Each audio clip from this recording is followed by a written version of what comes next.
tegangan ya dengan Pak Warno. Oke, nah nanti larinya kemana? Jadi kita setelah belajar kuat geser tanah, nanti kita akan bisa mengetahui stabilitas dan kekuatan dari tanah yang kita punya. Ya, jadi nanti setelah ini kalian akan belajar mengenai pemampatan, ya, pemampatan. Kemudian itu nanti hubungannya ke stabilitas dan daya dukung tanah. Ya. Oke,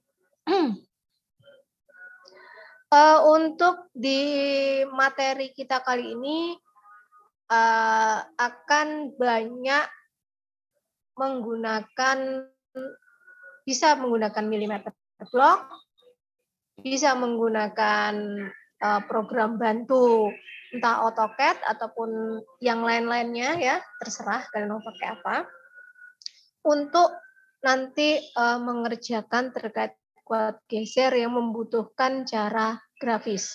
Walaupun nanti kita juga akan mempelajari terkait bagaimana menghitung dengan menggunakan cara analitis. Ya. Oke, tadi sesuai info Iqbar, mungkin sebelum kita ini sambil nunggu 5 orang yang lainnya, untuk sekarang ini kan sesi genap dan kebetulan di hari Senin kita ketempatan di jam ganjil, jam ketiga.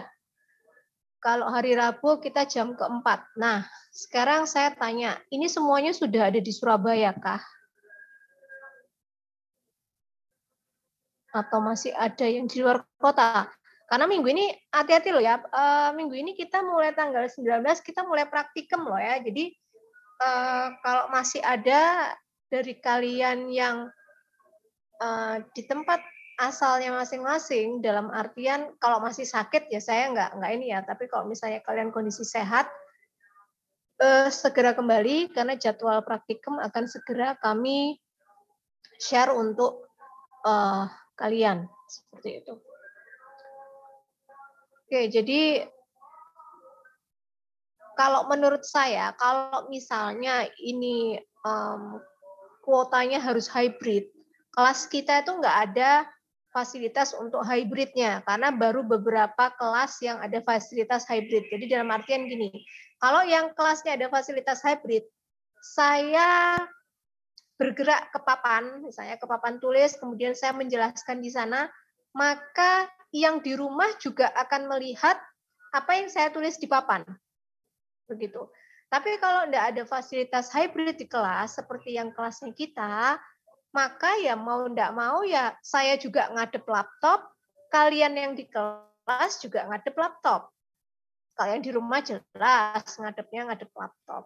Nah, kalau menurut saya berdasarkan pengalaman saya ngajar di kelas yang bukan hybrid, kemudian kita melakukan hybrid, maka yang kasihan yang ada di rumah nggak dengar suara yang saya jelaskan. Kalau saya misalnya lagi nulis-nulis di papan tulis. Jadi mau nggak mau, kalau hybrid yang tidak ada fasilitas hybridnya, mau nggak mau saya tetap juga harus ngadep di laptop. Nah, jadi ya kalau menurut saya ya kalau separuh-separuh kayak gitu ngapain? Gitu loh. Jadi dalam artian yang di rumah juga kasihan nggak bisa mendengarkan dengan jelas kalau pas saya harus ngorek-ngorek di papan. Atau solusinya ya saya tetap harus ngadep laptop. Kalau saya disuruh milih saya harus ngadep laptop juga di dalam kelas, ya lebih baik saya milih online. Online semua, offline semua. Jadi nggak ada istilah separuh-separuh. Kecuali kalau memang kepaksanya ada yang sakit dari kalian, ya mau nggak mau seperti yang di awal-awal itu, kalian gabung ke kelas yang online. Seperti itu. Jadi untuk next ini kan Rabu, jadi silahkan kalian diskusikan enaknya kalian mau yang mana. Seperti itu ya. Tapi saya nggak tahu ya, saya mau memastikan dulu apakah masih ada pembatasan jumlah mahasiswa atau enggak, karena Saya juga belum dapat pengumuman yang baru begitu. Oke, jadi silakan dipikirkan sambil jalan nanti akhir kuliah kalian bisa beritahu ke saya keputusannya gimana. Bisa ditulis di chat saja nanti. Jadi nanti saya bisa merekap kira-kira enaknya kita mau hybrid atau online sekalian, offline sekalian. Oke? Oke. Jadi hari ini kita akan bicara terkait kuat geser. Kalian sudah belajar mekanika bahan ya. Sebentar ini sudah tak rekam belum? Recording in progress. Oke. Nah, jadi kalian sudah pernah belajar terkait mekanika bahan, di mana kalian belajar terkait kekuatan dari material baja itu seperti apa, kemudian material beton itu seperti apa ya. Jadi kalau yang dibaca itu biasanya kekuatan dari baja yang dilihat dari segi tensile strength-nya. Tapi kalau untuk konkret atau beton, biasanya yang dilihat adalah dari segi kompresif strength-nya. Nah, kalau untuk tanah, yang kita lihat adalah kuat gesernya. Jadi shear strength-nya yang kita lihat. Ya.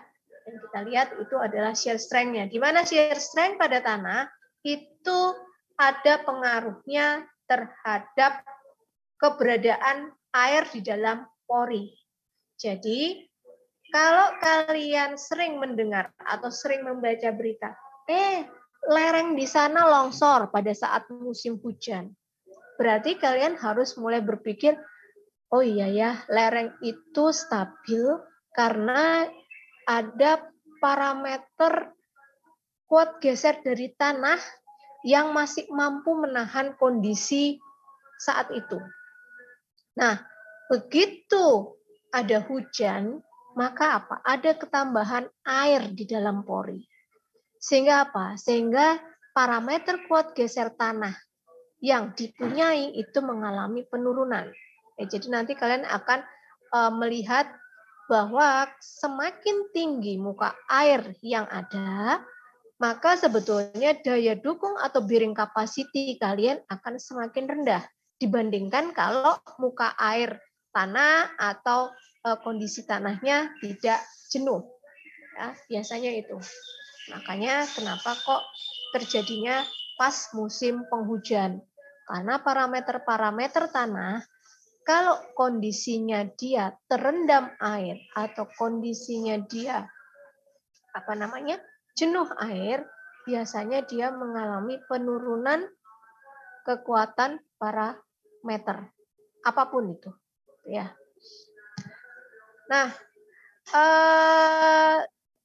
untuk kuat geser, kalau kita ngomong kuat geser di geoteknik, itu tidak berdiri sendiri ya, dalam artian tidak hanya disebabkan, dia sudut geser tanahnya mengecil. Kalau pengertian sudut geser tanah itu, seingat saya sudah pernah menjelaskan di komposisi, kalaupun misalnya saya lupa. Maka kalau kalian biasa main di pantai gitu ya, main di pantai terus kemudian kalian menuangkan pasir, ya maka biasanya yang terjadi kalau kamu misalnya ini pasirnya begini gitu ya, kemudian kamu tuangkan lagi di sini pasirnya gitu ya, kamu tuangkan lagi, nanti yang tadinya munjung ke sini atau istilahnya menumpuk di sini, dia lama-lama akan melorot lagi, sehingga sudut yang terbentuk ya tetap nanti akan menjadi di sini. Nah, sudut yang bisa dibentuk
Recording in progress. Ya, ini berarti ada keruntuhan geser yang terjadi. Oke.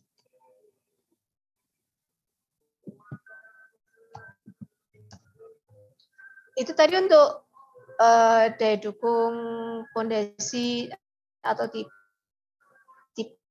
tidak. Nah, kalau di timbunan atau embankment atau di lereng misalnya.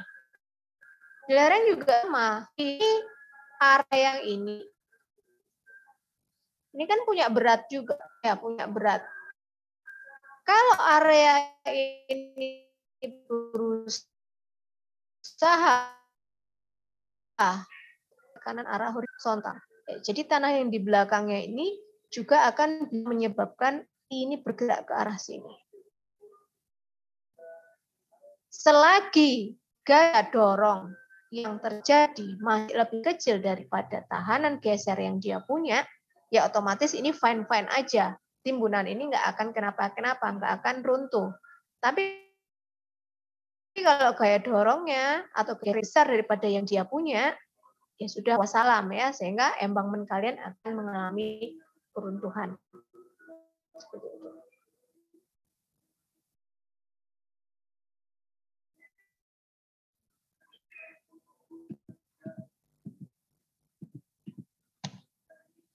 Nah, jadi keruntuhan bisa terjadi kalau gaya geser yang ada itu melebihi dari kekuatan geser yang dipunyai oleh si tanah atau tahanannya. Nah, ini contoh kasus juga keruntuhan yang diakibatkan oleh geser yang terjadi pada retaining wall atau dinding penahan tanah. Nah, ini juga sama. Jadi akibat desaan tanah di belakang dinding penahan, ya, karena lebih besar desaannya daripada tahannya, maka otomatis retaining wall-nya ini bergerak, ya, sehingga ini terjadi guling. Akhirnya retaining wall-nya ini menjadi gagal konstruksinya. Itu adalah contoh-contoh dari kegagalan di tanah yang pada umumnya memang disebabkan oleh pergerakan atau gaya geser, ya. Nah, jadi kalau kita lihat mekanisme dari keruntuhan geser, sudah saya jelaskan tadi bahwa di area atau di bagian permukaan yang mengalami keruntuhan, itu ada pergerakan butiran satu sama lain di sepanjang bidang ini ya. Tapi tidak ada crushing ya pada butiran individunya. Jadi memang kenapa dia bergerak, kan kalian bisa membayangkan kemarin kan sudah belajar di komposisi bahwa tanah itu kalau kita lihat itu dia memiliki jarak atau memiliki rongga antar butirannya. Nah, begitu ada terjadi pergeseran, maka apa? Butiran yang ada di dalam rongga itu juga akan mulai menggeser satu sama lain. Nah, pergeseran itulah yang nantinya kalau dia memang lebih kuat tahanannya, ya dia akan baik-baik saja. Tapi kalau enggak, ya dia akan mengalami keruntuhan. Nah, ini, nah kalau kita lihat di sini, pada area bidang runtuh itu pasti ada tegangan normal yang terjadi dan ada tegangan geser yang terjadi. Maka di kuliah kali ini nanti pada saat praktikum, kalian juga akan mencari berapa sih sebenarnya tegangan geser sama tegangan normal yang terjadi pada bidang runtuh yang ada di sampel atau benda uji kalian. Ya, jadi nanti kalian akan mempelajari. Kalau misalnya saya kasih dia beban aksial, misalnya arah vertikal, arah horizontal, ternyata dia runtuh loh. Misalnya runtuhnya membentuk sudut 35 derajat. Nah, kira-kira pada sudut segitu itu tegangan geser sama tegangan normal pada bidang runtuhnya itu berapa? Kan kita nggak tahu. Nah, itu nanti disinilah kita akan belajar gimana cara kita menghitung sebenarnya berapa sih geser. Berapa sih normal yang terjadi pada bidang? Nah, jadi seperti yang itu. Nah, ini kegagalan di suatu lereng. Ya, jadi bisa modelnya kayak gini. Model keruntannya. Nah, ini contoh realnya dikasih animasi. Ini ada contoh real kalau kegagalan akibat geser yang ada di lapangan seperti ini. Ya, ini tadinya ada turap di sini, semacam ini ada turap. Nah, kemudian karena terjadinya geser, akhirnya ini ikut ke bawah. Ya. Nah, kalau ini, mau itu pada lereng, mau itu kegagalan dari bearing capacity, semua lalu berhubungan dengan yang namanya kuat geser. Jadi ini pun hitungannya kan fondasinya gagal ya, fondasinya gagal kalau kita di sini patah karena apa? Ya ini dia ada problem sliding, jadi ada dorongan ke arah sana sehingga yang satunya dipaksa atau satunya tetap kondisinya, yang satunya dipaksa didorong ke arah yang berlawanan sehingga akhirnya patah. Dan ini menjadi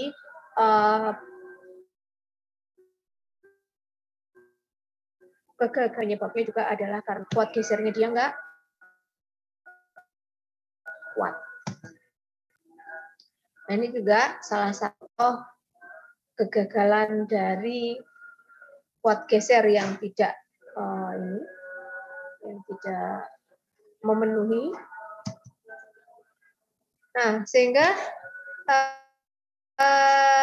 sebetulnya kalau kita memahami terkait tahanan geser, yaitu dua parameter tadi, kohesi dan P, maka analisis kestabilan tanah, baik itu untuk bearing capacity, slope stability, kemudian tekanan tanah lateral, ataupun desain perkerasan, itu semua larinya pasti ke arah situ, ke arah kohesi, ke arah sudut geser dalam, karena semuanya itu berkaitan dengan yang sudah saya sebutkan ini, bearing capacity, slope stability, lateral earth pressure ya, sama perkerasan jalan.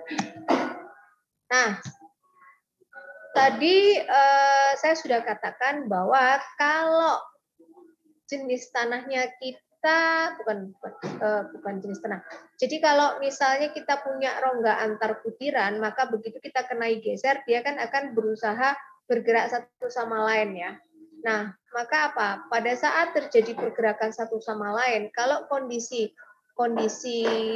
tanah kita adalah kondisi yang lepas, gitu ya, tanahnya lepas berarti atau very loose to loose, gitu misalnya untuk tanah pasir, maka apa?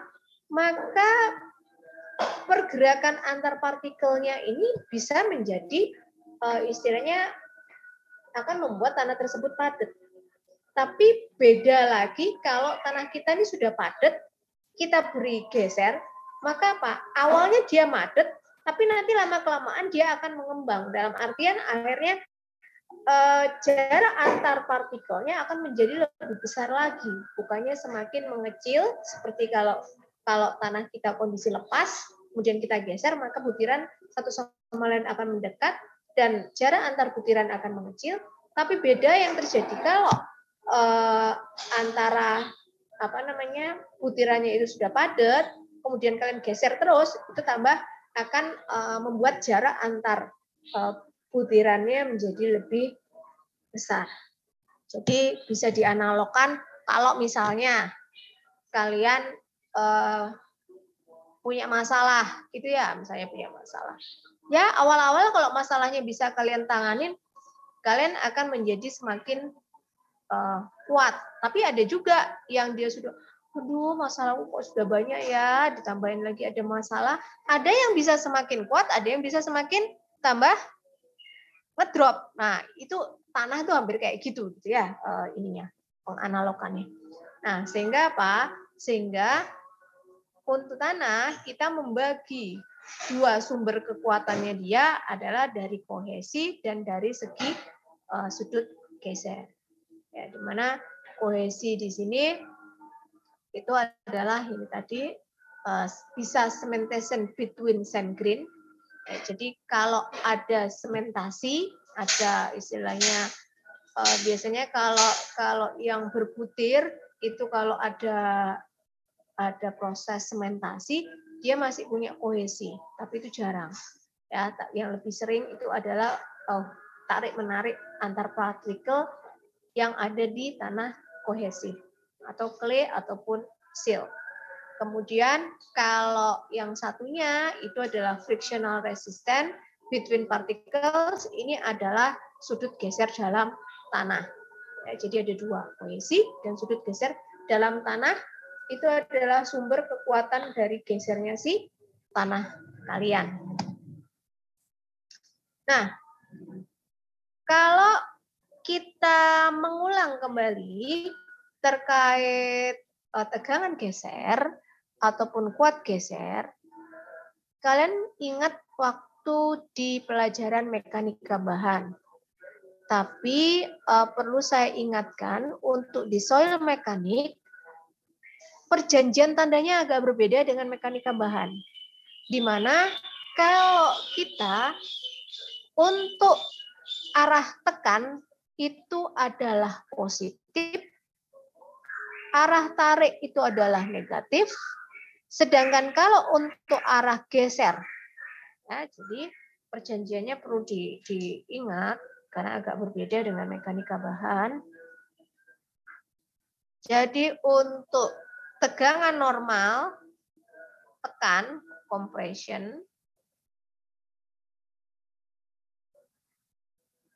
atau tekan, ini kita anggap dia positif, kalau tarik kita anggap dia negatif. Tapi kalau geser searah jarum jam negatif, berlawanan arah jarum jam positif. Ini harus dipegang. Karena apa? Karena nanti kan kita mau main gambar. Jadi kalau tanda positif negatif yang salah, otomatis gambar kalian juga pasti akan salah. Ya. Anggap kita melihat suatu potongan elemen, di mana nanti ini kita kenai tegangan normal arah X, tegangan normal arah Y, dan tegangan geser. Ya, ini tegangan geser. Tahu itu tegangan geser, sigma adalah tegangan normal.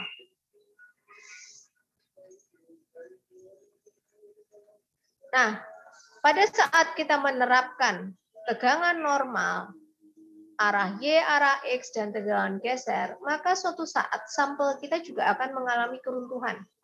Akan mengalami keruntuhan di mana bidang runtuhnya membentuk sudut misalnya theta. Nah, pada bidang runtuh ini, kan tadi kita menerapkannya kan ini besarannya. Tapi sesungguhnya berapa C yang terjadi pada bidang runtuh ini, kan kita nggak tahu. Nah, nanti cara mengetahui besarannya yang terjadi pada bidang runtuh, itu ada dua metode, ada menggunakan analitis atau matematis, ada juga yang menggunakan grafis. Ya. Nah, ini di sini kalau kalian lihat, untuk mengetahui besaran dari tegangan normal dan tegangan geser dengan menggunakan cara matematis, maka kalian lihat segitiga ini, segitiga EFB, ya, di mana tegangan normalnya itu kan bekerjanya pada bidang EF, tegangan geser juga bekerja pada bidang EF. EB, besarannya EB itu adalah EF cosinus theta. Ya. Sedangkan yang BF otomatis EF sin theta. Kalian bisa menjumlahkan gaya-gaya yang searah sumbu N atau yang tegak lurus EF. Jadi kita mau mencari nih sigma N-nya berapa, ya. Maka apa? Sigma N tak kalikan dengan panjang bidang kerjanya dia yang EF ini, itu sama dengan sigma X sin theta dikalikan EF sin theta, kan sigma X bekerjanya pada EF. Sigma Y bekerjanya pada EB. Makanya di sini sigma X. Sin theta tak kalikan EF sin theta. Kemudian sigma Y cos theta saya kalikan dengan EF cos theta. Sedangkan to XY cos theta tak kalikan EF sin theta. To XY sin theta tak kalikan ini. Akhirnya saya akan memperoleh dengan dengan menghilangkan EF, ini kan sama-sama EF-nya saya coret, saya ketemu persamaan sigma N menjadi seperti ini. Nah, dari sini saya kan tinggal masukkan tuh, tadi saya sudah tahu, saya mengenakan sigma X-nya sebesar apa, sigma Y-nya besar berapa, atau X-nya berapa. Kemudian saya ukurkan garis sudut keruntuhannya berapa, bisa pakai busur, nanti kalian lihat. Kemudian kalian bisa mendapatkan berapa besarannya sigma N yang terjadi pada bidang runtuh. Oke. Nah, bagaimana cara mencari yang tegangan geser pada bidang runtuh? Sama. Pada bidang runtuh, kalian juga bisa mendapatkannya dengan cara seperti ini. Jadi menjumlahkan yang sejajar dengan T atau tau. Nah, kemudian kita dapat ini. Tau N-nya sekian. Ya. Tau N-nya segini, terus dengan aturan sinus kosinus, maka bisa disederhanakan menjadi sigma Y min sigma X per 2 sin 2 theta min tau XY kosinus 2 theta. Yang tadi persamaan 1, yang ini juga dengan menggunakan aturan kosinus sinus theta seperti yang ada di sini, maka bisa disederhanakan menjadi seperti ini. Maka kita akan bisa mendapatkan besarannya tegangan normal dan tegangan geser pada bidang runtuh dengan persamaan ini. Oke. Nah, kemudian misal ingin tahu nih di cross check antara kenyataan yang ada, tetanya yang terjadi sesungguhnya berapa, dengan kalau hasil perhitungan berapa, itu juga bisa terjadi. Jadi dengan menggunakan bidang utama dan tegangan utama, di mana tegangan utama adalah atau major principal stress adalah apabila shear stress-nya sama dengan 0. Ya. Dan di sini biasanya kita punya minor dan major. Nah, kita mencoba menurunkan persamaan 1 sama dengan 0, kita peroleh ini, sehingga kita bisa tahu berapa theta kita dari arkes tangan yang ini. Ya, tangan 2 tetanya sekian, maka nanti kita bisa tahu berapa tetanya kita. Oke. Itu tadi kalau mau di cross check, karena kan tadi yang di rumus di awal kita memasukkan nilai theta kita. Ya, kita cross check antara yang di lapangan sudut keruntuhannya berapa, kemudian kita masukkan persamaan itu, kita akan mengetahui berapa geser, berapa normal yang ada pada bidang runtuh. Kemudian juga dicek, sebenarnya kalau kita menggunakan cara matematis, kira-kira sudut gesernya benar nggak sih? Sudut keruntuhannya benar nggak sih yang terjadi itu? Kita bandingkan dengan lapangan. Nah, nanti jadi silakan dibandingkan. Jadi ada perkiraan awal. Oh, oke, perkiraan awal kalau saya kenakan sigma X, sigma Y sama tegangan geser, ini nanti kira-kira runtuhnya ini di sudut sekian loh, gitu kan. Nanti dicek, benar nggak sih runtuhnya di sudut segitu? Ya. Nah, jadi ini tadi kalau kita punya sigma X, sigma Y di mana tegangan gesernya 0, maka kita punya titik-titik ini sehingga kita bisa mendapatkan lingkaran Mohr sebetulnya, ya, di mana di sini akan terlihat bahwa jari-jarinya itu adalah sigma Y min sigma X dibagi 2, begitu juga untuk yang ini. Oke. Nah, di sini OA, OB, OA, OB ini juga adalah jari-jari di mana kita bisa melihat di sini untuk OA dan OB adalah akar dari yang ini, sigma Y min sigma X bagi 2 ditambah tau XY kuadrat, ya, kemudian diakarkan. Jadi sifat trigonometri itu tadi kita masukkan di sini. Nah, nanti ini hanya perjanjian bahwa kalau sinus 2 theta kan sama dengan min sin 2 theta, cosinus 2 theta sama dengan min cos 2 theta. Ini hanya penggambaran terkait posisi-posisi, sebetulnya tetanya itu ada di mana, kemudian sigma Y min sigma X per 2 itu yang mana, gitu ya. Dan tadi kan sigma Y sama sigma X sudah tertentu besarannya berapa. Oke. Nah, tadi saya sudah bilang kita punya yang namanya bidang utama atau principal plan dan principal stress. Di mana principal stress itu ada 2 juga, major dan minor. Untuk yang major atau tegangan utama besar itu biasanya disimbolkan dengan sigma 1, sedangkan untuk yang minor biasanya disimbolkan dengan sigma 3. Sesuatu dikatakan dia major principal stress atau dia minor principal stress kalau tegangan gesernya dia 0. Nah, bidang utama itu adalah bidang di mana tegangan gesernya 0, tegangan normalnya bisa maksimum, bisa minimum. Sehingga kalau kita hanya tahu, oh kita mengenakan tegangan kerja arah X, mengenakan tegangan kerja di arah Y, terus berapa ya kira-kira tegangan maksimumnya, berapa kira-kira tegangan minimumnya, maka bisa menggunakan formula ini. Ya, seperti yang tadi kan sigma X plus sigma Y dibagi 2 ditambah dengan jari-jarinya. Maka itu adalah ini kita mainkan dibagi 2, kemudian ditambah jari-jarinya. Ini kan kebetulan dia pas ada di pusat lingkaran, berarti posisinya dia awalnya di sini, tak tambah dengan yang ini. Jari-jarinya dia, kalau kita lihat di sini, maka di sini nanti dia akan ketemu berapa sigma 1, berapa sigma 3.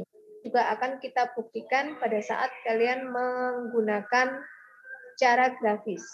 Apakah benar sigma 1-nya ini ketemunya sekian dengan cara grafis dan cara analitis.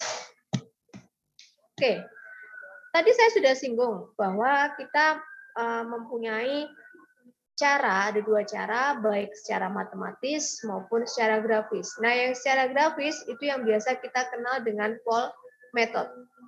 Seharusnya di Paul method ini kemungkinan juga di mekanika bahan sudah pernah dipelajari, gitu ya. Walaupun itu tadi perjanjian tandanya yang berbeda. Nah, kalau kita melihat hubungan tegangan-tegangan di mana suatu modulus dari tanah, suatu ion modulus dari tanah itu adalah rasio antara tegangan dibagi dengan regangan atau dibagi dengan strainnya. Itu pun berlaku untuk modulus dari semua bahan. Itu selalu rasio tegangan dibagi dengan regangannya. Nah, kriteria keruntuhan yang kita pakai di tanah itu modeling yang pada umumnya dipakai itu adalah teori keruntuhan dari Mohr Coulomb. Walaupun sebetulnya model keruntuhan dari tanah itu macamnya banyak. Ya, nanti semester depan kalian mungkin akan belajar terkait program bantu. Nah, di situ kita akan melihat bahwa model keruntuhan tanah itu sebetulnya macam-macam, tidak hanya Mohr Coulomb saja. Ya. Seperti itu. Nah, untuk keruntuhan Mohr Coulomb tadi saya sempat menuliskan yang rumusannya adalah seperti ini.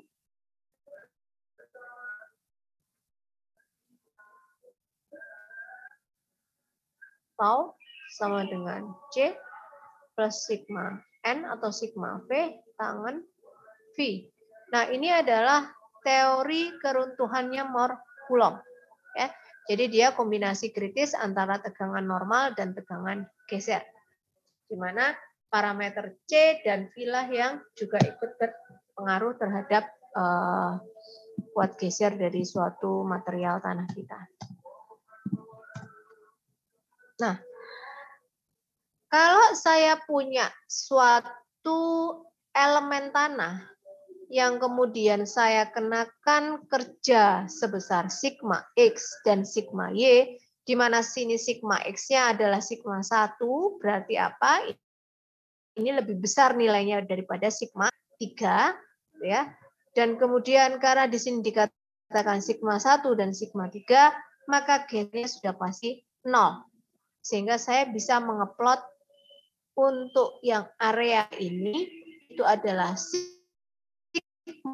1 di sini sigma 1,0 dan yang di sini adalah sigma 3,0 karena ini hubungan sumbunya adalah sumbu Y untuk tegangan geser, sumbu X adalah untuk tegangan normal. Saya punya dua titik ini. Oke. Saya punya dua titik, jadi saya punya dua koordinat. Ya, saya punya dua koordinat. Yang koordinat ini, yang ini otomatis sigma 1,0, kan gesernya 0, karena dia dibilang sigma 1, sedangkan yang di sini sigma 3, saya juga punya koordinatnya sigma 3,0. Sehingga misalnya ini saya anggap ini titik A, ini titik B, maka saya punya di sini ini titik A, saya punya di sini ini titik B. Saya hubungkan titik A dan B, saya dapat jari-jari lingkarannya di sini. Oke. Habis itu saya buat lingkaran Mohrnya. Ya. Setelah saya mempunyai lingkaran Mohr, di sini sebetulnya tujuan saya adalah mencari berapa sih geser dan tegangan normal pada bidang runtuh yang sebesar. Ini bisa pakai cara analitis yang di depan tadi, tapi saya ngeplot titik A dan titik B. Langkah yang kedua, berarti ini kan plotting titik dulu. Langkah yang kedua adalah saya buat lingkaran Mohrnya. Saya buat lingkaran Mohr. Langkah yang ketiga adalah saya harus tahu titik pol-nya. Cari titik pol-nya. Bagaimana cara mencari titik pol? Sekarang, untuk yang koordinat titik A, bidang kerjanya kan vertikal ya. Ya toh, kerjanya vertikal. Jadi apa? Saya buat bidang kerja pada titik A yang arah vertikal. Oke. Kemudian yang bidang kerjanya titik B yang sigma 3,0 kan horizontal. Maka saya buat dari titik B arah horizontal. Berpotongan di titik yang sama. Ini adalah titik pol saya.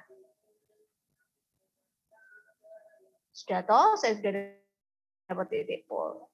Sekarang langkah yang keempat, baru saya cari berapa tegangan geser di sudut keruntuhan alfa dan tegangan normal di sudut keruntuhan alfa dan tegangan gesernya berapa. Maka apa? Alfa ini membentuk sudut tertentu. Maka dari titik pol saya buat sudut sebesar alfa, saya tarik garis memotong lingkaran Mohr saya. Potongannya ada di sini. Nah, dari sini silahkan dibaca berapa tegangan normal, berapa tegangan geser pada bidang runtuh alfa. Sampai sini ada pertanyaan?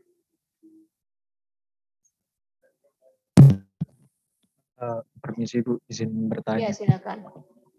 Itu berarti kan ini untuk untuk gambar segitiga itu mungkin menghadap kanan, untuk menghadap kiri nanti tergantung nilai titiknya atau seperti Siapa ya? Maksudnya menghadap kiri mana? Oh, kalau misalnya segitiganya ngadep kiri Plottingnya. gitu. Jadi misalnya kalau segitiganya begini gitu. Iya, betul, Bu. Iya, nanti tergantung. Berarti kalau misalnya nanti segitiganya ngadep kiri, kan nanti kamu buat apa namanya titik pull-nya pun biasanya nanti ketemunya akan berbeda, tidak di sini posisinya. Jadi nanti kita akan lihat lagi contoh yang lain. Ya Bu, baik. Terus itu untuk yang itu titik merah itu berarti titik tengah dari lingkaran itu ya Bu ya?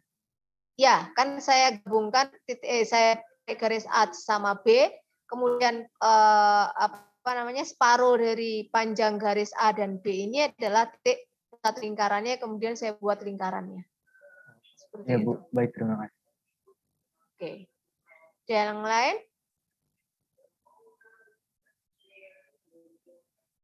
Ya. Jadi sigma 3 itu selalu yang lebih kecil daripada sigma 1. Jangan lupa. Oke, kita lanjut contoh yang lain. Nah, ini yang mungkin seperti yang ditanyakan oleh Fadil, walaupun ini bukan segitiga ya.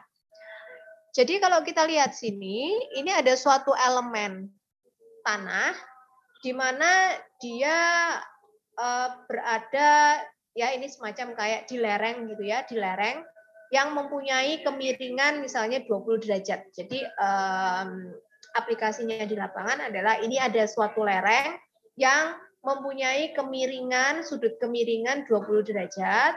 Kemudian ternyata ada keruntuhan yang terjadi sebesar alfa. Nah, kemudian kalau ini dimodelkan secara lab, maka dia dikenai tegangan atau sigma 1 sebesar 52 dan sigma 3 sebesar 12 kPa. Jadi kalau sudah ada penyebutannya sigma 1, sigma 3, kemudian di sini nggak ada tegangan gesernya, sudah pasti koordinat yang di sini berapa ya?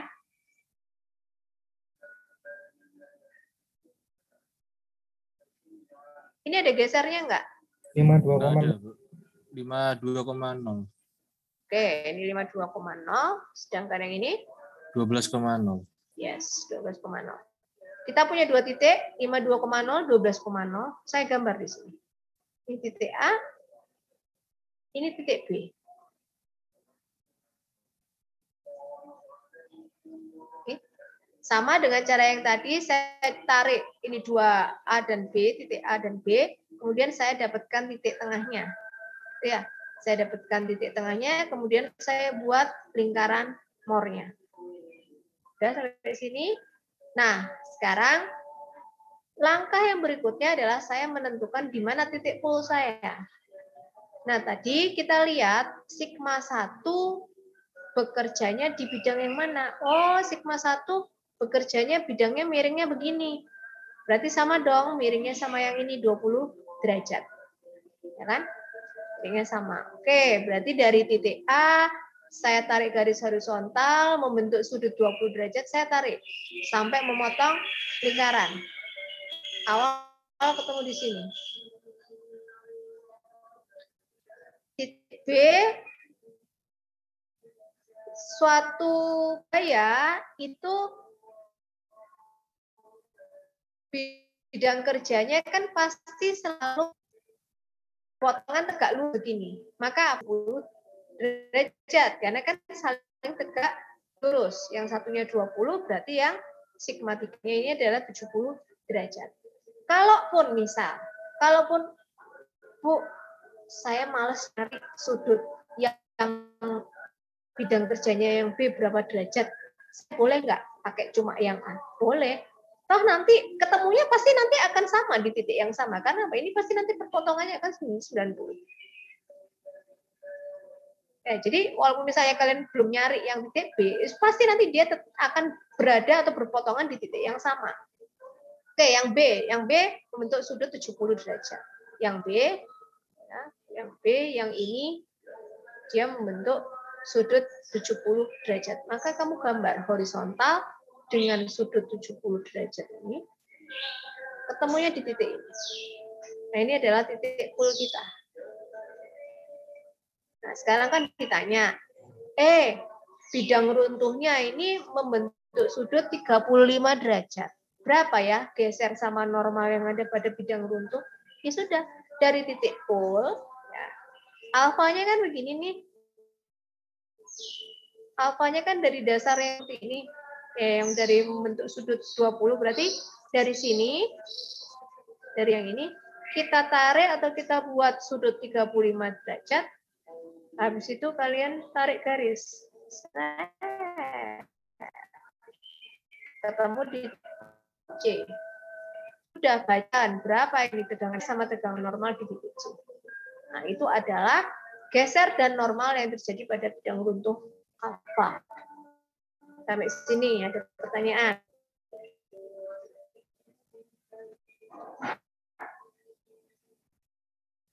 Belum ada ya? Oke. Nah, sekarang, ada yang mau coba menjelaskan bagaimana cara mendapatkan titik polnya yang di sini? Dia mau nyoba?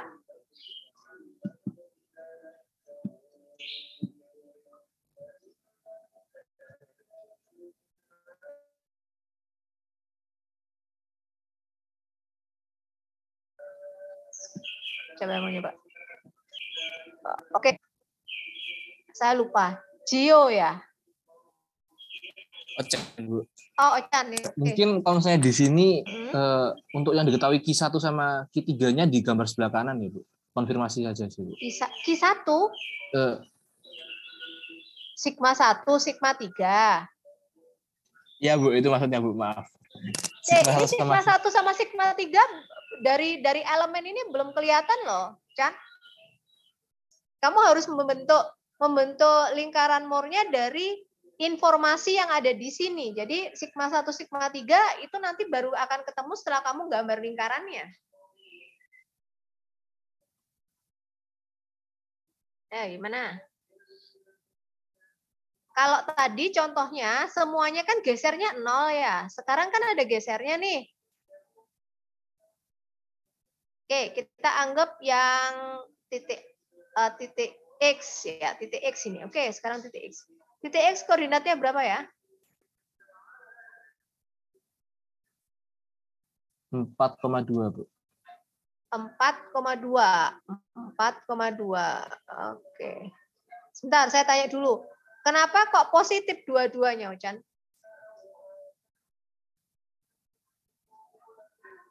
Waduh, saya bacanya dari gambarnya, Bu. Jangan.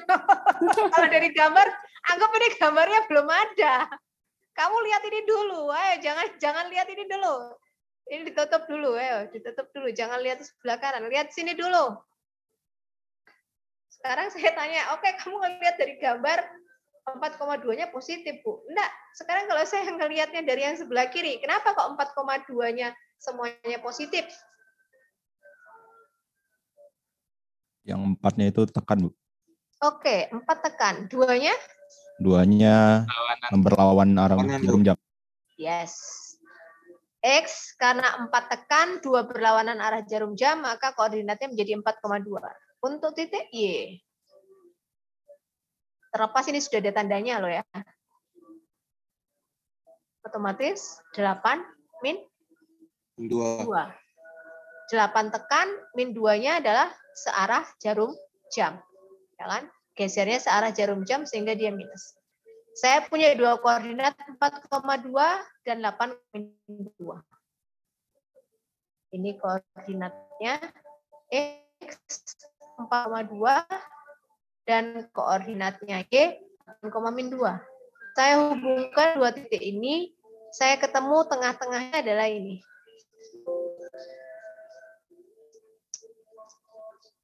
Saya ketemu di sini. Ya, perpotongan antar dua titik ini di garis sumbu X-nya itu pas posisi di 6. Saya buat lingkaran saya. Dah. Oke, sekarang siapa yang mau meneruskan penjelasan gimana cara mendapatkan titik polnya?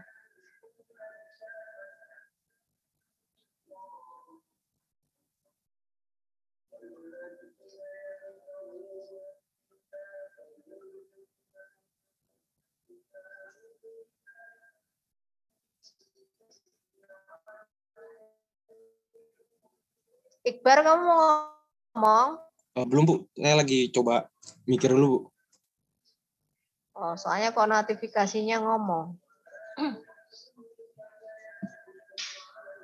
Siapa lagi yang mau nyoba?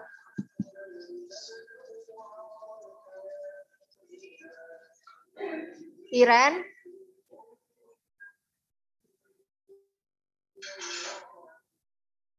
Belum Bu, saya masih coba Mencoba mencerna. Aduh, dianggap makanan. Oke. Kalian sudah pada lapar ya? Iya, ini jam makan ya. Oke. Siapa panggilanmu? Raka? Iya Bu, Raka Bu. Oke, Raka. Ya apa Raka? Jadi kan tadi awalnya nyari dulu titik X sama Y-nya, terus ditarik garis sampai ada perpotongan sama sumbu X-nya, itu berarti diameter lingkarannya. Titik pusat lingkaran. Ya, habis itu dibuat lingkaran. Titik pusat lingkaran. Oh ya, Oke. oh ya, titik pusat lingkaran. Nah, habis itu dibikin lingkarannya Bu. Dibikin lingkarannya sampai ada perpotongan sama soal, berarti jadi satu, kalau di yang mendekati 0 itu jadi sigma 3. Oke, itu pas sigma 1, sigma 3. Sekarang bagaimana cara menentukan titik polnya? Dari itu menentukan sigma 1. Sudut Bu. Ya apa? Itu kan sudutnya 45 derajat.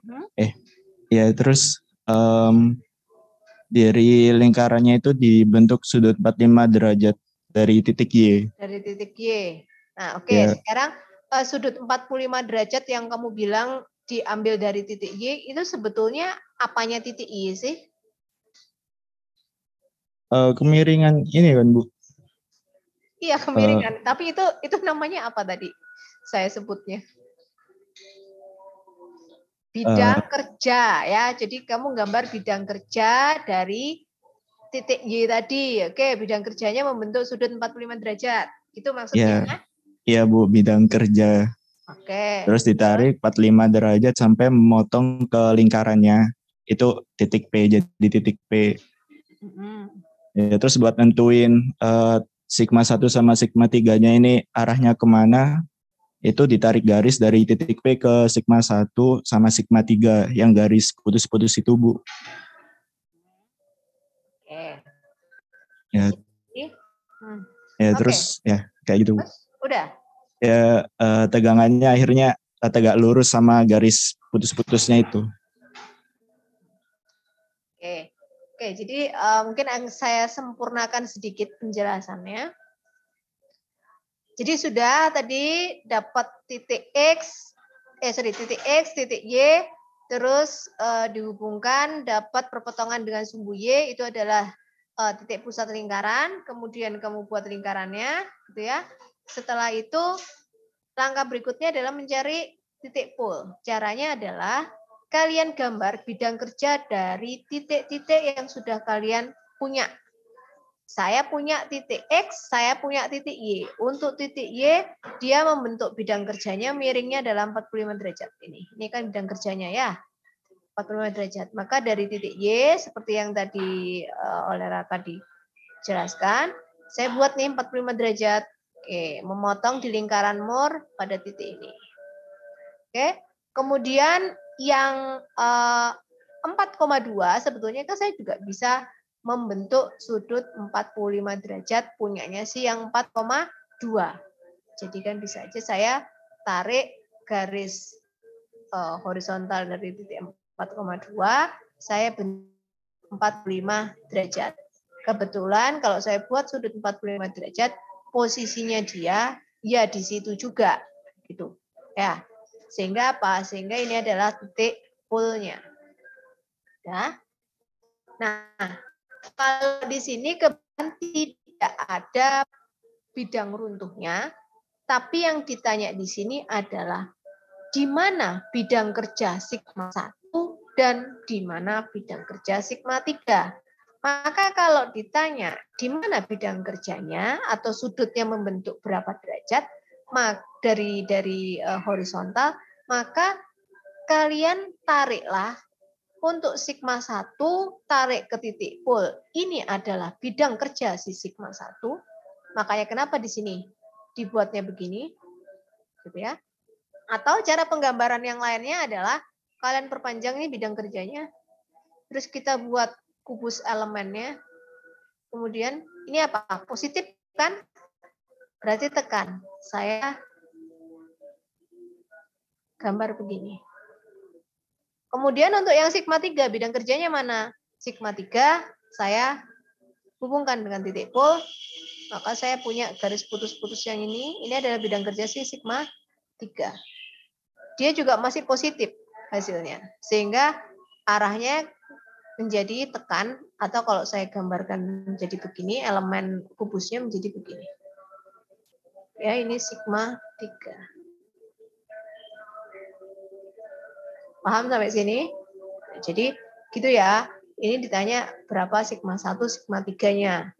Nah, sigma 1 sama sigma 3 didapat pada saat geser sama dengan 0. Sehingga langsung kalian lihat, oh ya ini sigma 1, ini sigma 3. Sampai sini ada pertanyaan? Jelas Bu, insya Allah. Oke. Nah, kalau ini ditanya adalah dia nanya bidang kerja dari B itu membentuk sudut berapa derajat dari bidang kerjanya si A. Nah, di sini berarti saya punya dua koordinat. Yang ini koordinat yang bekerja pada bidang B, berarti saya anggap saya tuliskan dia adalah titik B, gitu ya. Saya anggap dia titik B. Karena di sini dia bukan berupa gambar, di sini dia sudah berupa kayak begini, jadi langsung saya bisa tahu, oke, saya punya koordinat 9,-3. Yang ini saya anggap A. 10-nya tekan, berarti saya buat dia positif. 2 KPA-nya adalah berlawanan arah jarum jam, berarti dia positif. Berarti saya punya dua koordinat. Punya 9,-3 sama 10,2. Oke. Nah, saya plot nih titik A dan titik B. Tuh, Bu. Itu kalau pas di tengah-tengah lingkaran gini, itu masa titik pusatnya? Enggak. Kalau dia istilahnya berada seperti ini, ya, berada seperti ini. Ini kan kalau kalian lihat, kalau dari sini ke sini sama dari sini ke sini panjangnya beda. Berarti ini bukan jari-jari. Sehingga yang kalian lakukan adalah bagi 2 sama besar. Ya, ini A sama B ini dihubungkan. Bagi 2 sama besar. Ini. Kemudian kalian buat garis yang tegak lurus sampai memotong sumbu X. Nah, ini adalah titik pusat lingkaranmu. Baru dari sini buatlah lingkaran more-nya. Sudah pasti A dan B ini pasti akan kena di lingkaran more tersebut. Oke. Nah, setelah itu yang berikutnya adalah kalian harus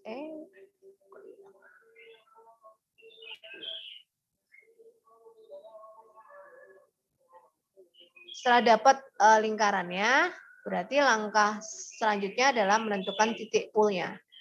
Oh, oke. Bidang kerjanya si A ini kan 15 derajat nih. Berarti yang saya punya kan ini 15 derajat. Oke, tak buat. Ini sudut 15 derajat.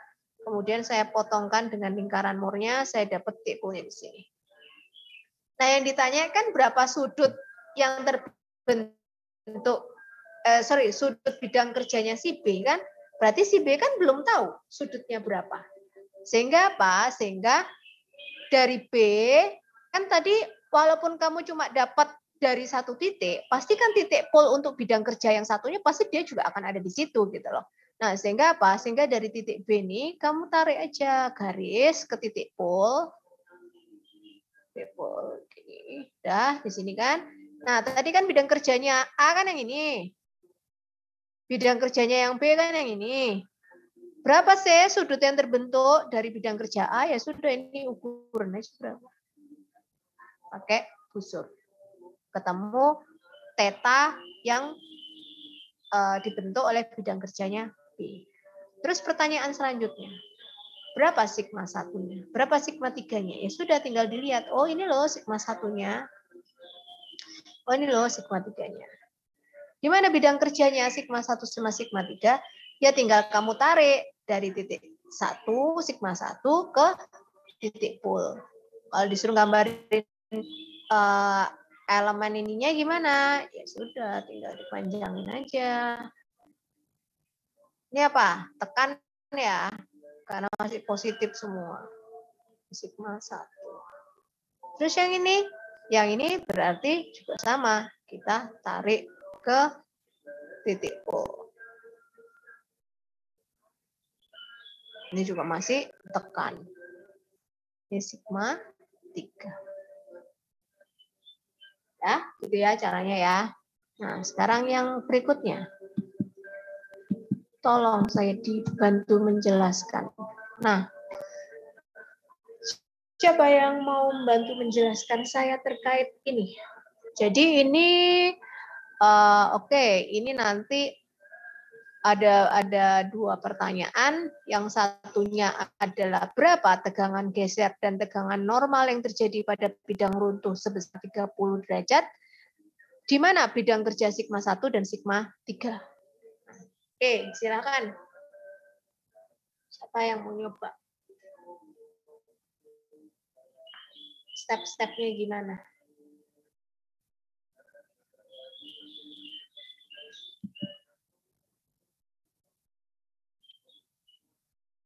Fahmi.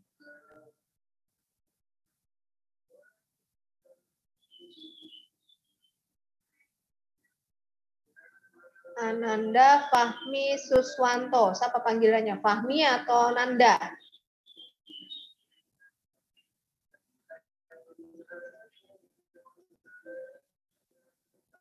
Gak ada anaknya. Farel? Hadir, Bu. Ya. Saya masih paham sampai titik pol, Bu. Untuk lanjutannya saya masih agak belum terlalu paham. Ya udah, nggak apa-apa. Farel, kamu jelaskan sampai mendapatkan titik. Terus nanti Fahmi sudah nongol, nanti lanjutkan. Oke, silakan Farel. Ya, Bu. Jadi untuk yang A sendiri itu kan tegangannya tekan sebesar 6 megapascal. Lalu tegangan shear-nya itu 2 megapascal berlawanan arah jam-jam. Jadi titik A-nya itu 6,2. Lalu di titik B-nya itu 4 megapascal tarik jadi negatif. Lalu untuk shear-nya itu searah jam-jam jadi 2 megapascal positif, titiknya -4, -2. Setelah itu cari titik tengahnya, Bu, lalu dibuat lingkaran. Setelah itu dicari titik polnya berdasarkan alfanya itu 30 derajat. Saya baru paham sampai situ. Cek, kamu tadi baru nyari lingkaran molnya, terus nyari titik polnya gimana? Untuk yang ini saya belum paham untuk pol, Bu. Ayo. Kenapa tidak tanya? Ayo, siapa? Ananda Fahmi.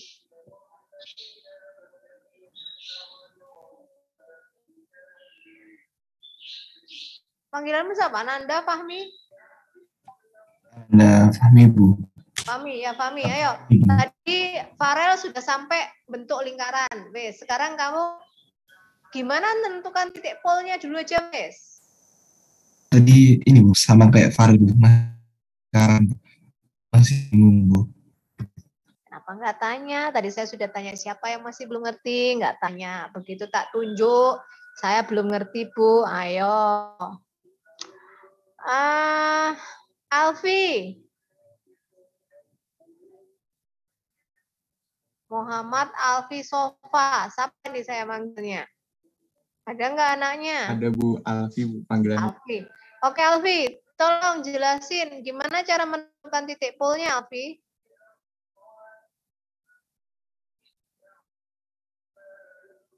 Baik Bu, tadi kan kita udah dapat titik X sama titik Y-nya untuk menentukan titik. Menarik sudut dari sigma 1, lalu tarik garis. Kok dari sigma 1? Sigma 1-nya kita belum nyari loh, ini masih tadi sama temenmu baru digambar lingkaran Moore-nya dari titik A yang 6,2 sama min 4,2. Nah, step selanjutnya kamu harus menentukan titik pol-nya dulu. Kalau sigma 1 sama sigma 3-nya langsung kebaca. Tapi kalau untuk mencari bidang kerjanya kan kamu harus tahu titik pol-nya dulu. Ayo, gimana cara nyari titik pol?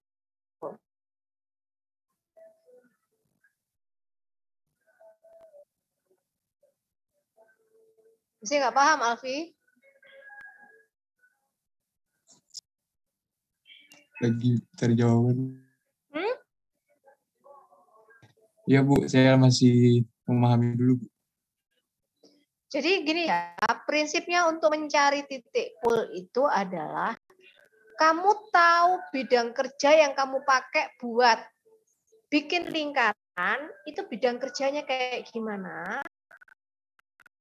Titik potong kerjanya itu di sini. Kamu kan punya elemen kerjanya itu kan ada titik 6,2 sama min 4,2. Berarti apa? Kamu punya dua bidang kerja dong. Yang satunya punyanya yang 6,2, satunya punyanya 4,2. Bidang kerjanya 6,2 ini adalah yang ini. Dia bekerjanya di bidang horizontal. Kemudian bidang kerjanya min 4,2 kerjanya vertikal. Ya, bidang kerja sama gaya itu selalu lurus ya ininya ya. Nah, sehingga apa? Sehingga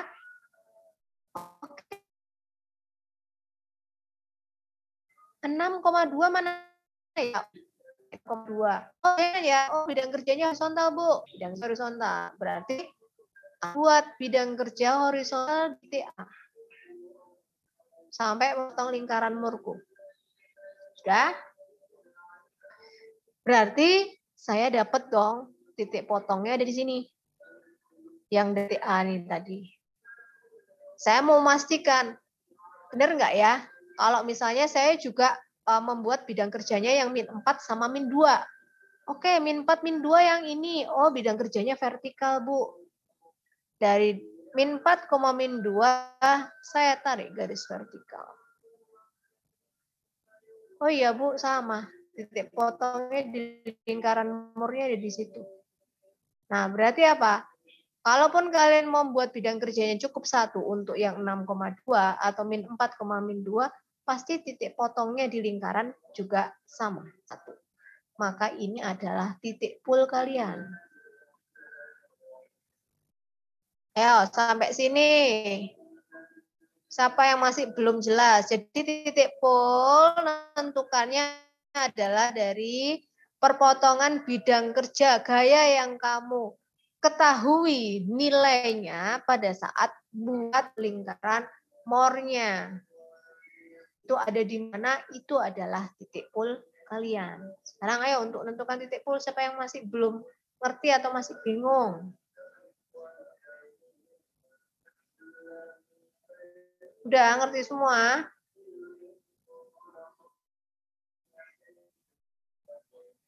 Nah, setelah itu, sudah. Nah, setelah itu, sudah kan? Sudah saya bantu nih titik pol-nya. Sekarang dengan geser yang terjadi normal yang terjadi pada bidang runtuh alfa 3. Kalian nerangannya pakai digambar, jangan cuma ngomong tok. Lagi.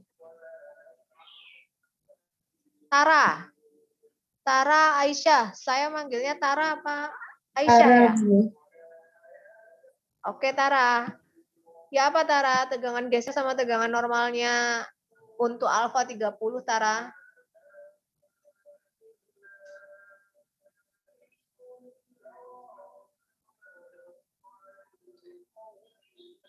Masih di mute itu Tara.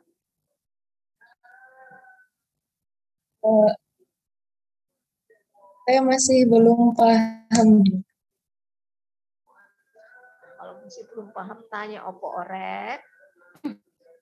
Siapa yang sudah paham? Rio. Ya, Bu.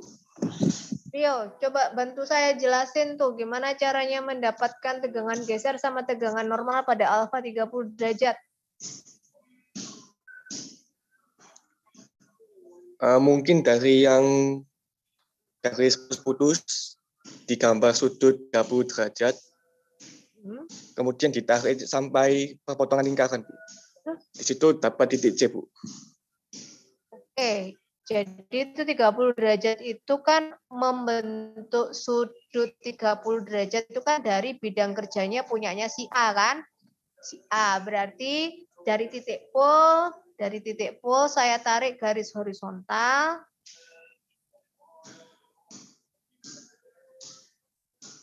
Dari titik pol saya tarik garis horizontal, kemudian saya buat sudut 30 derajat di sini. Kemudian dari titik pol saya tarik sampai memotong di lingkaran ketemu di titik C. Oke, itu adalah tegangan geser dan tegangan normalnya tinggal dibaca berapa besarannya ya. Nah, pertanyaan selanjutnya.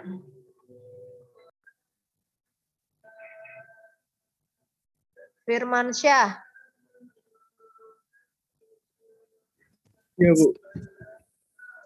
Di mana bidang kerja sigma 1 dan sigma 3?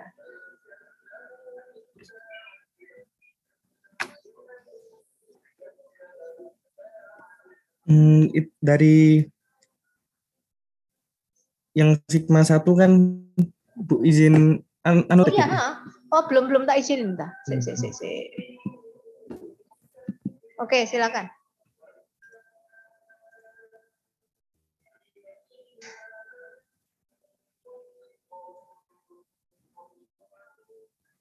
Jadi yang di sebelah sini kan sigma 1, terus dari titik sini sigma 1 ditarik garis ke titik pol. Jadi ini membentuk garis kerja dari bidang kerja dari sigma 1. Terus dari sigma 3 ini titik ini ditarik garis ke titik pol yang tadi. Terus kemudian dapat bidang kerja dari sigma 3, Bu. Oke. Kalau saya minta gambarin elemennya gimana? Untuk sigma 1 sama sigma 3. Oke, yang lain deh. Firman udah. Oke, makasih Firman. Ya, Bu. Ramdan. Iya, Bu. Izin anotate. Iya. Jadi diperpanjang untuk bidang A. Lalu untuk A sendiri kan itu FOA sigma 1 dah. Sigma 1. Untuk sigma 1 kan positif, jadi dia jadi gini. Yang satunya juga sama diperpanjang. Lalu ini kan negatif, jadi tarik. Seperti itu. Oke, makasih Ramdan. Baik, siapa lagi yang masih belum paham? Bu, saya mau tanya, Bu. Ya, Iqbar. Ini yang titik M sama M aksen ini apa ya, Bu? Oh, itu titik puncak. Puncak di mana tegangan gesernya sama dengan maksimum dan minimum. Itu dipakainya kalau apa, Bu? Jarang sih kalau yang geser maksimum sama minimum itu biasanya untuk tahu kira-kira kalau suatu elemen itu ya sebenarnya dipakai juga. Kira-kira dia akan punya tegangan geser maksimum itu berapa, sehingga nanti kalau pada percobaan di lab itu biasanya kalau kita menerapkan untuk sampel yang sama, misalnya untuk jenis tanah yang sama, kemudian kamu coba menerapkan gesernya itu maksimum, kira-kira runtuh atau enggak? Itu biasanya percobaannya seperti itu. Tapi pasti runtuh, karena kalau sudah geser maksimum minimum kan itu adalah kekuatan yang paling maksimum geser yang dia punya ya.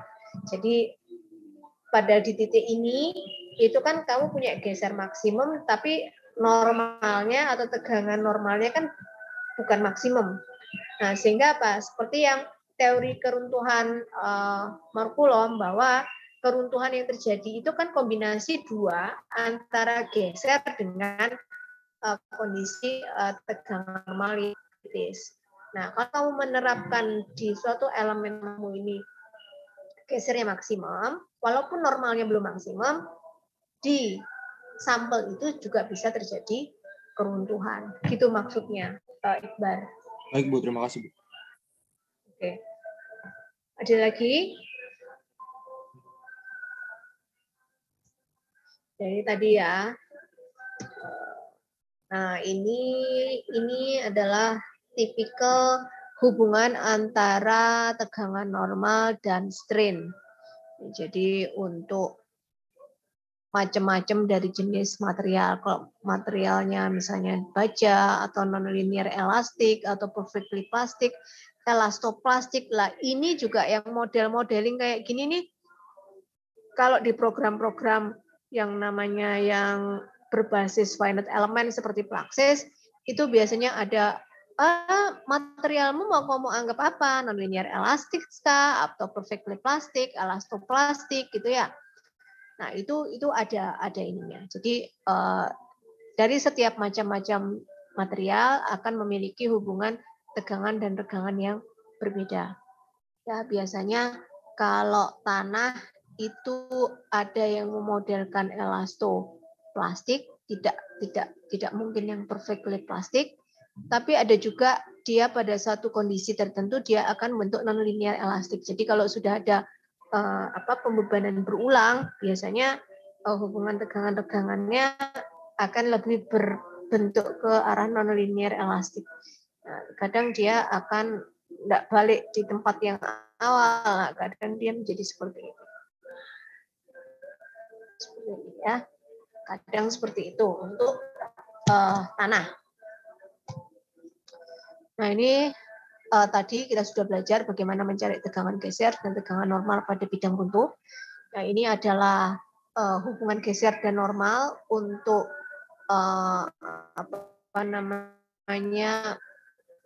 teorinya si Marcoulomb gitu ya, di mana yang lengkung ini sebetulnya adalah bidang runtuhnya. Jadi yang aslinya terbentuk itu adalah yang more failure envelope-nya ini itu adalah yang bidang lengkung. Tapi dengan disederhanakan dia menjadi suatu bidang runtuhnya itu kita anggap planar seperti ini. Jadi tegak lurus, bukan tegak lurus, jadi berupa garis lurus nanti persamaannya. Ini garis keruntuhan biasanya berbentuknya lengkung, gitu ya. Tapi dalam mekanika tanah, garis keruntuhan itu didekati dengan garis lurus, sehingga hubungannya menjadi seperti ini. Tau atau failure-nya itu sama dengan C plus sigma N tangan V. Ini tadi udah ya yang terkait bagaimana mencari tegangan normal dan tegangan geser dengan cara empiris, gitu ya. Dengan cara empiris. Kemudian di sini kalau misalnya kita ambil sigma 1 yang paling minimum, biasanya didapat tetanya atau sudut keruntuhan itu biasanya membentuk 45 derajat plus V per 2. Ya, ini secara umum sekian. Tapi terkadang di sudut runtuhnya itu ya nggak nyampe segini, nggak nyampe 45 derajat plus V per 2. Nah, jadi ada beberapa kondisi-kondisi yang bisa mempengaruhinya. Walaupun secara teoritis sebetulnya theta itu adalah 45 derajat plus V per 2. Nah, ini silahkan nanti kalian buktikan di praktikum nanti. Ya, jadi misalnya sudah tahu nih dari hasil praktikum sebelumnya sudut gesernya berapa, kemudian ternyata begitu kalian buat sampel untuk pengujian geser, runtuhnya dia dari sudut berapa. Nah, ini buktikan di sini ya. Nah, sehingga nanti kita punya hubungan antara sigma 1 dengan sigma 3. Nah, ini nanti juga akan kalian cek. Untuk sigma 1, sigma 3, kalau misalnya saya sudah punya V-nya berapa, C-nya berapa, sigma 3-nya oke, saya masukkan sesuai dengan yang sudah saya terapkan di uji lab. Kira-kira benar nggak sih sigma 1-nya segitu? Biasanya beda tipis ya, jadi ada selisih, jadi tidak bisa sama persis seperti itu.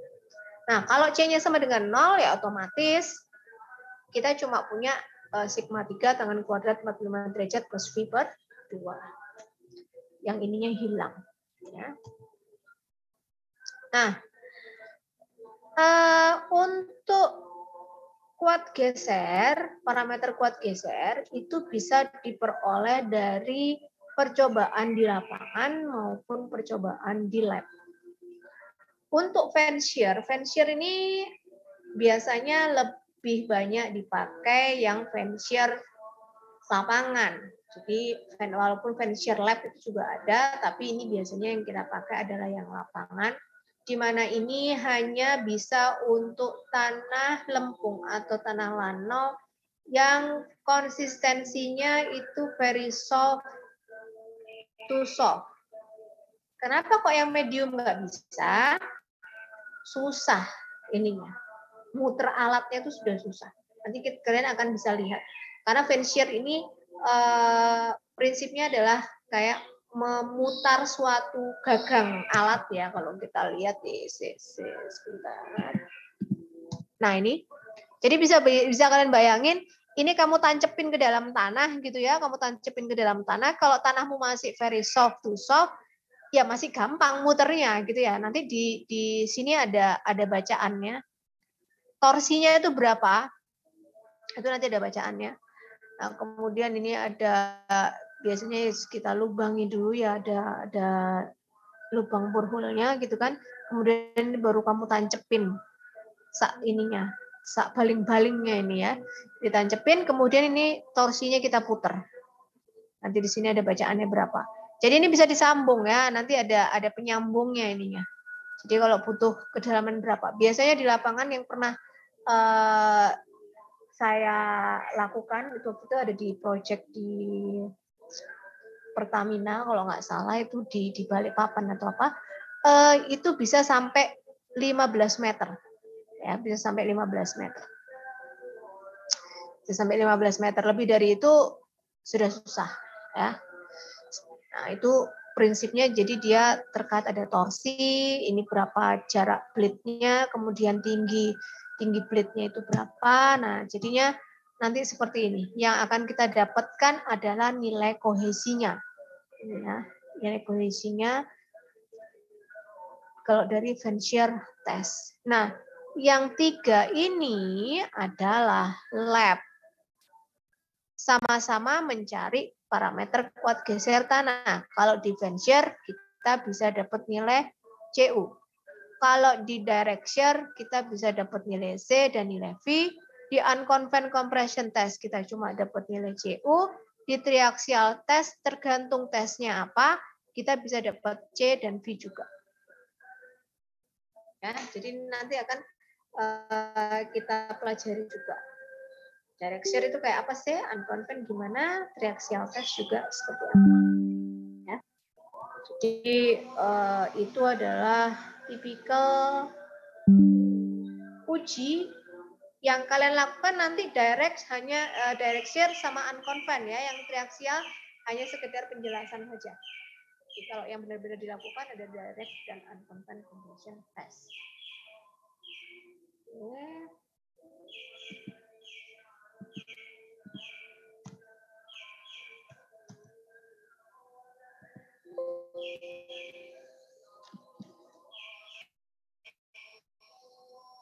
Kemudian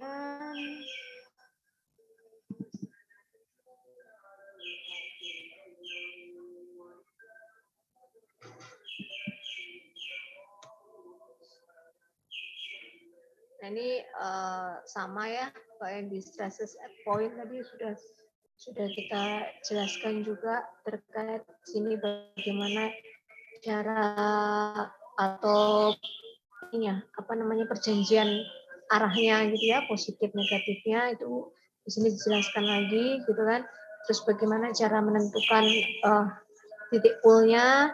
Nah, kalau yang ini bidang kerjanya vertikal sama horizontal aja, ya sudah dari titik misalnya 15,3 ini bidang kerjanya horizontal. PPT-nya belum belum ke-share. Iya, Bu. Oh, sorry.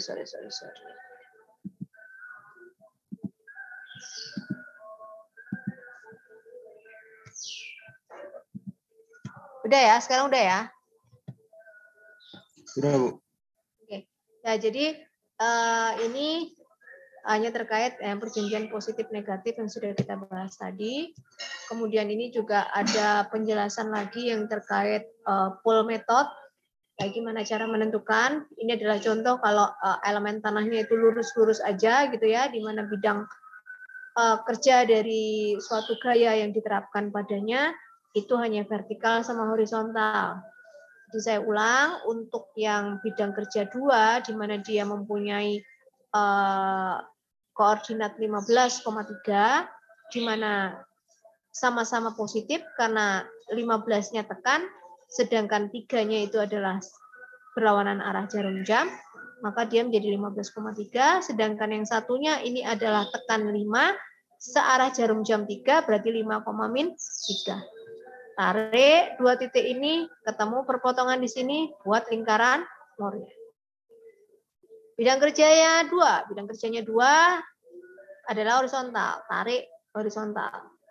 Set, dapat di sini. Kemudian yang 5,-3 bidang kerjanya vertikal, tak tarik dari 5,-3. Set, ketemu di titik yang sama. Ini adalah titik pool saya.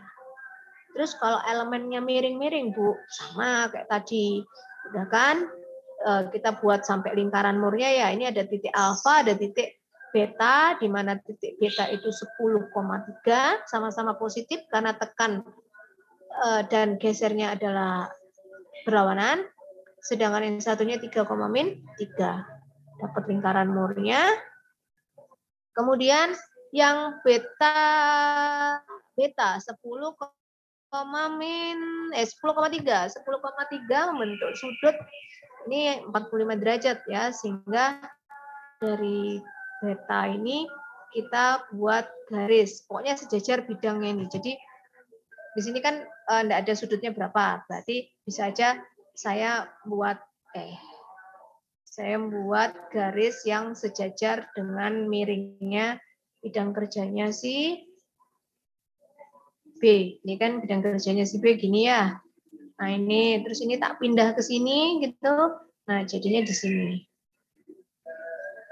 Oh ketemunya ini. Ya, dia cuma pakai yang bidang kerjanya si beta. Kalau mau pakai bidang kerjanya si alfa ya sama aja. Oh alfanya gini. Oh ya berarti ini dari alfa. Oke, ini tak buat seperti ini. Oh ya dia ada di sini. Berarti ini titik pool saya. Ya.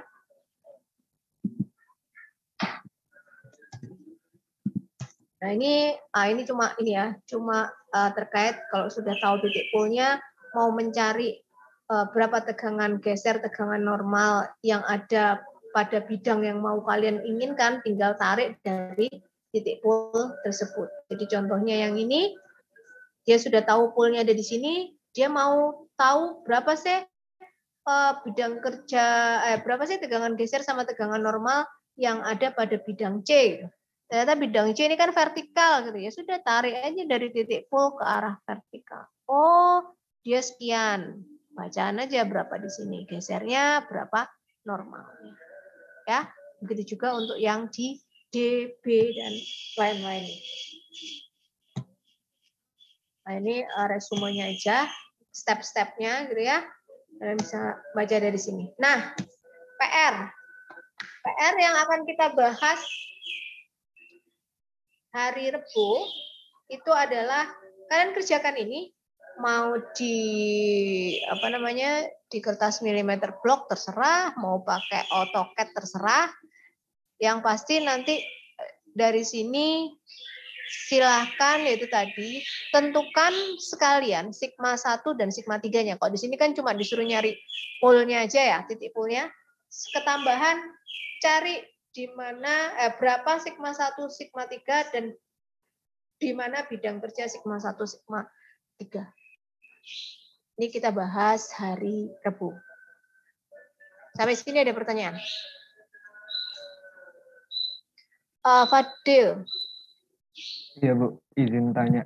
Itu untuk kalau misalkan mengerjakan lewat AutoCAD itu apakah perlu penjelasan lagi atau langsung kirim gambar aja ya Bu?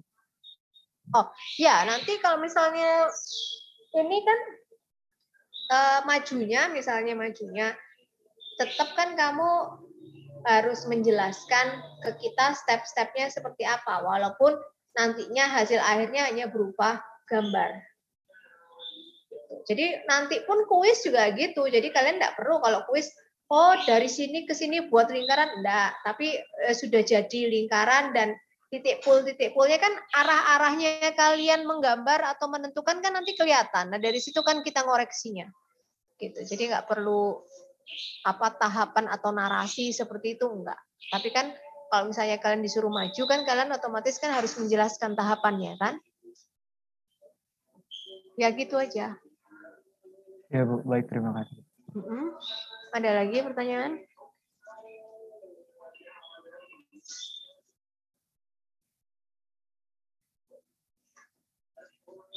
Oke, sudah diputusin tah? Rebo gimana?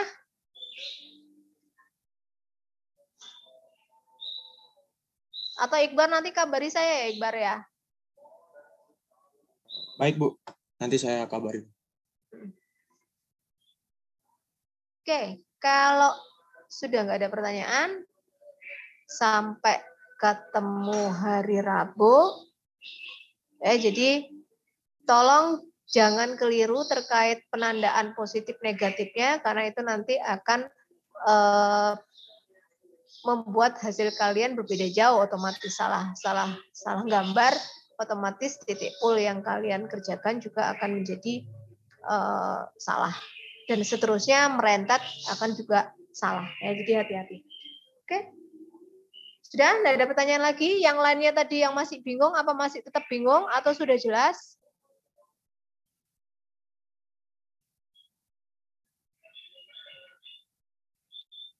Jelas Bu, sepertinya. Oke.